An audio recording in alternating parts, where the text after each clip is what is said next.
Shalom saudara yang kekasih, bersama saya Pendeta Ram Kenny. Dalam video ini saya akan melakukan dua hal. Yang pertama adalah menanggapi kritik sehubungan dengan tulisan-tulisan dari Ellen G. White, kemudian pribadi Ellen G. White. Dan kritik ini datang dari beberapa orang yang bukan hanya mengkritisi tulisan-tulisan bahkan pribadi Ellen White, bahkan mereka melontarkan kata-kata yang kurang enak didengar. Nah, itu yang pertama. Kemudian, yang kedua adalah kita akan mencoba membicarakan bagaimana caranya kita mengenal, bahkan membuktikan seseorang yang mengaku nabi itu kalau ia datang dari Allah atau tidak. Bagaimana kita bisa tahu bahwa nabi atau seseorang yang mengaku nabi ini benar-benar nabi atau nabi palsu? Karena Alkitab sangat jelas, bahkan Yesus sangat jelas mengamarkan umat-umat Tuhan. Dalam Matius pasal 24, akan ada nabi-nabi palsu dan Mesias palsu yang akan datang, yang akan muncul, yang akan menyesatkan banyak orang, tidak disebutkan sedikit orang. Nah, mari saya mulai dengan yang pertama. Tentang kritik terhadap tulisan-tulisan Ellen White dan juga pribadi dari Ellen White. Komentar-komentar yang saya baca dalam beberapa video yang saya unggah, kemudian ada juga orang yang kemudian menanyakan bagaimana pendeta ini. Ini ada yang katakan Ellen White begini. Well, yang saya mau katakan adalah orang yang bukan hanya mengkritik sebenarnya ya, bahkan membenci Ellen G. White dan tulisan-tulisannya ini, orang-orang ini terbagi dalam dua kelompok besar, bisa saya katakan demikian ya, atau bisa saya kategorikan dalam dua kelompok besar. Kelompok yang pertama adalah kelompok orang yang sama sekali tidak mengenal Ellen G. White, hanya mendengar namanya, tetapi tidak mengenal siapa Ellen White itu. Kemudian hanya sedikit mengerti sejarah tentang Ellen White, bahkan tidak membaca tulisan-tulisannya. Dan kelompok ini, jumlah orang yang termasuk dalam kelompok ini ada banyak sekali. Tidak heran mereka melontarkan kritik karena memang pada dasarnya mereka tidak mengenal orang yang mereka kritik. Bahkan tulisannya pun mereka tidak pernah atau hanya sedikit yang mereka baca. Itu kelompok yang pertama. Kelompok yang kedua adalah mereka yang memiliki pengetahuan tentang siapa Ellen White, kemudian juga pernah membaca tulisan Ellen White, tetapi tujuan mereka untuk mengerti tulisan atau membaca tulisan Ellen White dan mencari tahu siapa Ellen White itu sendiri, tujuan mereka yaitu mencari kesalahan seseorang. Kesalahan dari tulisan-tulisannya dan kesalahan dari pribadi Ellen G. White itu sendiri. Nah, inilah dua kelompok besar orang yang mengkritik, bahkan bisa saya katakan membenci tulisan Ellen White dan pribadi Ellen G. White. Saudara yang kekasih, di kelompok yang kedua ini bisa saja juga termasuk orang-orang yang pernah mempercayai Ellen White, yang juga pernah bergabung dengan barisan umat Tuhan, tetapi karena sesuatu terjadi, kemudian mereka meninggalkan. Jadi orang-orang ini kemudian mencari cara bagaimana untuk membelokkan sesuatu yang mereka ketahui sebelumnya, kemudian membelokkan itu ke arah yang lain dengan kritikan ataupun ucapan-ucapan yang kadang-kadang tidak mengenakan untuk didengar. Nah, ini yang saya mau katakan, saudara yang kekasih. Saya dibesarkan di lingkungan atau di anggota keluarga atau datang dari keluarga yang broken home. Jadi saya kemudian dibesarkan di keluarga, bisa saya katakan Katolik. Papa saya seorang Katolik.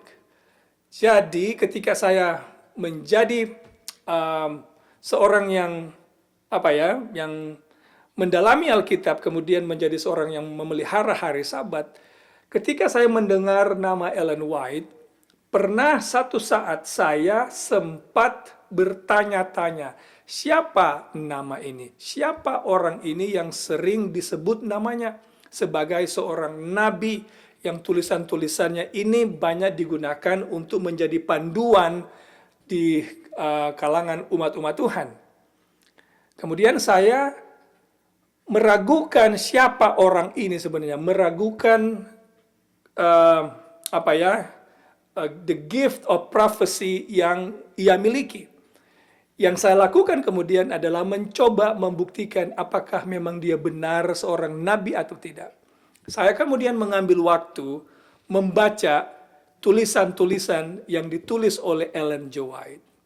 Semakin saya membaca, lalu pada saat yang sama saya sudah berada di Fakultas Teologi, kemudian melanjutkan lagi pendidikan, seterusnya dan seterusnya. Saya mencoba membandingkan apa yang Alkitab katakan dan apa yang ditulis oleh Ellen G. White. Tujuan saya juga awalnya sama dengan kelompok yang nomor 2 untuk mencari tahu atau mencari kesalahan dari tulisan-tulisan tersebut. Tapi saudaraku yang kekasih, dengarkan apa yang saya temukan.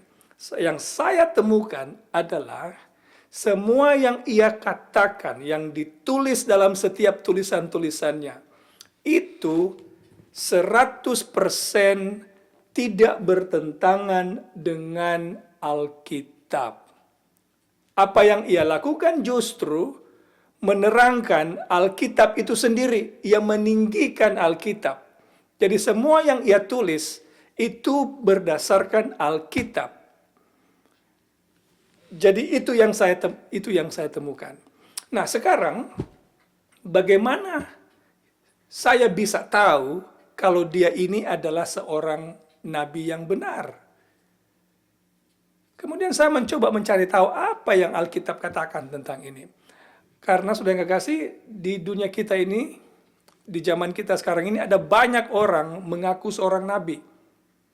Malah saya coba lihat di YouTube ada seorang yang saya pikir namanya mulai dibicarakan oleh karena mengaku nabi. Nama beliau, kalau saya tidak salah coba saya lihat dulu.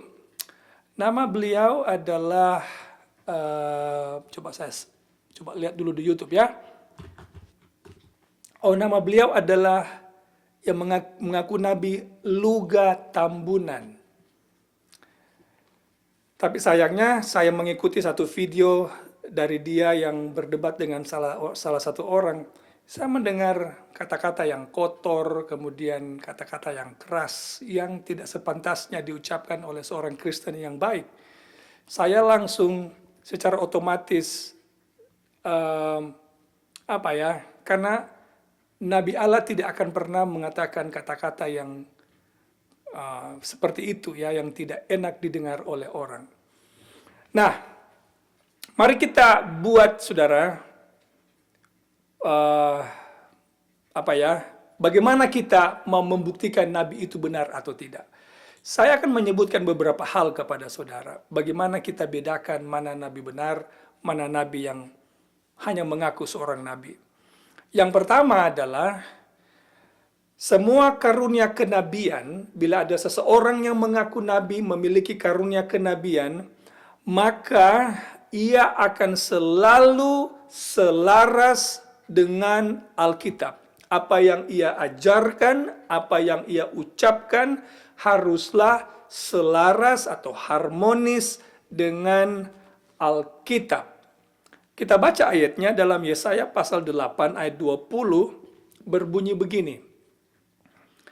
Carilah pengajaran dan kesaksian. Kata pengajaran di sini bahasa Inggrisnya law. Carilah pengajaran, hukum ini ya, dan kesaksian. Siapa yang tidak berbicara sesuai dengan perkataan itu, ini firman Tuhan maksudnya, maka baginya tidak terbit fajar. Jadi bila ada seorang mengaku memiliki karunia kenabian, apa yang ia ucapkan, apa yang ia ajarkan haruslah sesuai dengan Alkitab dan tidak bertentangan. Saya tambahkan ayatnya kepada saudara. Mari kita buka Roma pasal 16, ayatnya yang ke-17. Apa kata Alkitab di sana? Roma pasalnya yang ke-16, ayatnya yang ke-17 berbunyi begini. Tetapi aku menasihatkan kamu, saudara-saudara, supaya kamu waspada terhadap mereka yang bertentangan dengan pengajaran yang telah kamu terima, menimbulkan perpecahan dan godaan. Sebab itu hindarilah mereka. Nah, saudara yang kekasih, saya mau tambahkan mungkin satu ayat lagi ya. Efesus pasal 4, ayatnya yang ke-14. Efesus pasal 4, ayatnya yang ke-14, kata Alkitab begini. Sehingga kita bukan lagi anak-anak yang diombang-ambingkan oleh rupa-rupa angin pengajaran, oleh permainan palsu manusia dalam kelicikan mereka yang menyesatkan. Saudara dengar itu ya? Jadi saudara kekasih, sekali lagi saya ulangi prinsip mempelajari Alkitab yang kita juga bisa terapkan dalam mengetes ini nabi ini benar atau tidak.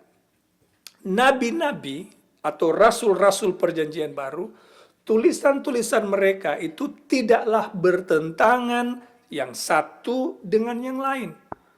Karena sederhana jawabannya, karena mereka menerima inspirasi atau dari sumber yang sama, dari Allah yang sama, kemudian Allah menginspirasikan tulisan-tulisannya ini melalui Roh Kudus, dan Roh Kudus menginspirasikan ini kepada para rasul dan kepada para nabi. Mereka menuangkan itu dalam tulisan-tulisan firman Tuhan. Itu yang pertama. Yang kedua adalah karunia kenabian ini haruslah selalu meninggikan Yesus sebagai anak Allah, sebagai juru selamat dunia yang datang menjadi manusia, yang mati di kayu salib untuk keselamatan manusia. Itulah seorang nabi yang benar. Dia harus mengakui dan meninggikan Yesus, bukan meninggikan dirinya sendiri. Mengakui Yesus sebagai anak Allah, mengakui Yesus sebagai Tuhan, kemudian sebagai juru selamat dunia yang menjadi manusia, menjelma jadi manusia, dan mati untuk keselamatan semua umat manusia. 1 Yohanes 4 ayat 1 sampai 3. Itu yang kedua. Jadi kalau ada seorang nabi yang mengaku nabi, kemudian menyangkali imannya atau menyangkali Yesus sebagai seorang sebagai juru selamat, sebagai Tuhan, sebagai anak Allah yang datang mati menyelamatkan manusia, orang ini dapat kita pastikan tidak datang dari Tuhan. Kemudian, seorang yang mengaku nabi, mengaku memiliki karunia kenabian, haruslah mendemonstrasikan satu karakter hidup yang memberkati hidup orang lain. Atau dari buah-buahnya lah kita dapat mengenal mereka. Matius pasal 7 ayat 15. Dari buahnya lah kita dapat mengenal mana nabi benar, mana bukan. Tentu ini kita bisa kenal dari karakter nabi itu sendiri dan juga dari karakter orang-orang yang mengikuti tuntunan dan pimpinan nabi itu sendiri. Jadi baik orang yang mengikuti nabi itu, para pengikut-pengikutnya, dan nabi itu harus menunjukkan karakter Yesus, karakter yang lemah lembut, karakter yang baik. Oke? Nah, termasuk tutur bahasanya, termasuk cara beresponnya kepada orang lain, juga harus mencerminkan kehidupan yang baik. Dari situ kita bisa tahu, oh ini nabi datang dari Tuhan. Lalu, kemudian yang berikut adalah tentunya bila ia mengaku seorang nabi,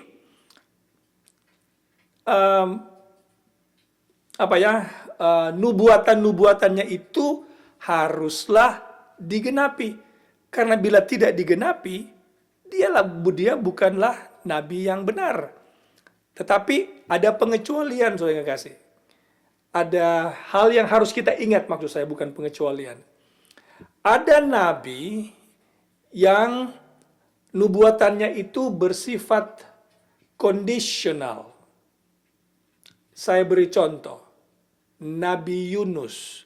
Dia diutus Tuhan untuk menubuatkan kehancuran kota Nineveh. Tetapi nubuatannya tidak digenapi. Tuhan tidak jadi menghancurkan kota Nineveh. Apakah Nabi Yunus kita bisa katakan nabi palsu? Tentu tidak. Karena nubuatannya ini bersifat kondisional. Bisa berubah bila mana apa yang Allah minta dari umatnya itu terjadi atau terpenuhi. Maka Allah tidak jadi menghukum umatnya. Itu yang berikut. Kemudian tentunya sebagai seorang nabi yang benar, tidak ada room atau tidak ada ruang baginya untuk melakukan satu kesalahan dalam menyampaikan satu pekabaran. Mari kita baca Yeremia pasal 28 ayatnya yang ke-9. Yeremia pasalnya yang ke-28 ayatnya yang ke-9. Yeremia 28 ayat 9 berbunyi begini. Tetapi mengenai seorang nabi yang bernubuat tentang damai sejahtera, jika nubuat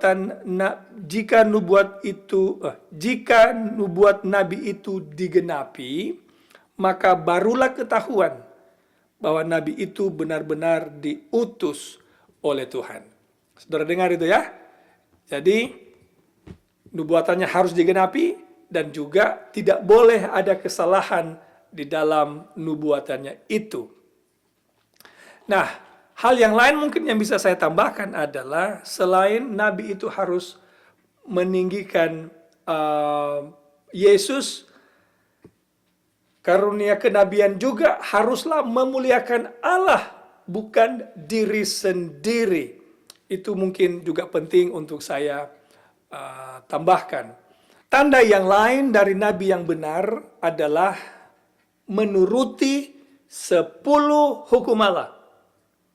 Kalau kita mengikuti prinsip Alkitab yang saya terangkan tadi, yaitu nabi itu tidak bertentangan yang satu dengan yang lain, begitu juga dengan rasul-rasul perjanjian baru tidak akan pernah bertentangan, maka sebagaimana Nabi Musa adalah nabi yang menerima 10 hukum Allah, lalu menghormatinya, menurutinya. Demikian jugalah nabi-nabi yang lain. Karena iman dari Musa memiliki kualitas yang sama dengan iman tokoh-tokoh iman yang lain yang nama mereka itu dicatat di Ibrani pasal 11. Mulai dari Habel dan seterusnya sampai kepada Abraham, Musa. Iman mereka ini sama. Jadi kalau Musa menuruti hukum Allah, maka nabi-nabi Alkitab yang lain, demikian juga rasul-rasul perjanjian baru, mereka ini menuruti 10 hukum Allah. Jadi nabi yang benar haruslah seorang nabi yang sudah pasti dia akan menuruti 10 hukum Allah. Karena dia memiliki karunia kenabian atau roh nubuat bisa saya katakan. Itulah tanda-tanda yang kita temukan di Wahyu pasal 12 ayat 17. Maka marahlah naga itu, naga adalah setan kepada perempuan itu, yaitu gereja. Perempuan selalu melambangkan gereja. Oke, maka marahlah naga itu kepada perempuan itu dan pergi memerangi keturunannya yang lain. Kata keturunannya yang lain ini dalam terjemahan bahasa Inggrisnya the remnant, the leftover, atau umat yang sisa, terjemahan bebasnya. Yang memiliki dua hal, yang menuruti hukum-hukum Allah dan memiliki kesaksian Yesus. Dan kesaksian Yesus ini dalam Wahyu pasal 19 ayat 10, kesaksian Yesus adalah roh nubuat atau karunia kenabian. Berarti akan ada nabi di kalangan umat Tuhan di akhir zaman, di mana mereka inilah yang akan menjadi sasaran kemarahan dari setan. Kenapa? Karena mereka menuruti hukum-hukum Allah. Itu kira-kira bukti Alkitab atau petunjuk-petunjuk Alkitab bagaimana kita membedakan nabi palsu. Karena berbahaya, saudara, bila mana kita bergantung atau meyakini seorang yang tidak datang dari Tuhan. Nabi palsu itu akan menghasilkan penipuan atau penyesatan, kemudian menimbulkan kebingungan, kemudian akan menimbulkan pemberontakan dalam gereja, kemudian akan memperkenalkan doktrin-doktrin yang palsu, doktrin-doktrin yang tidak berdasarkan Alkitab. Jadi kemudian mereka akan mendiskreditkan nabi-nabi yang benar. Oke? Jadi sangat berbahaya bila mana ada nabi yang mengaku seorang nabi, kemudian timbul di antara atau muncul di antara umat-umat Tuhan atau di antara orang-orang Kristen pada umumnya. Nah, saudara yang kekasih, mari kita ikuti petunjuk-petunjuk Alkitab ini supaya kita bisa yakin bahwa seseorang yang kita tahu mengaku seorang nabi benar-benar datang dari Tuhan atau tidak. Semoga pembahasan ini bisa bermanfaat bagi saudara, menolong saudara untuk tetap berjalan di jalan yang benar tanpa harus perlu tertipu dengan penyesatan-penyesatan oleh para nabi-nabi palsu ini. Tuhan memberkati. Amin.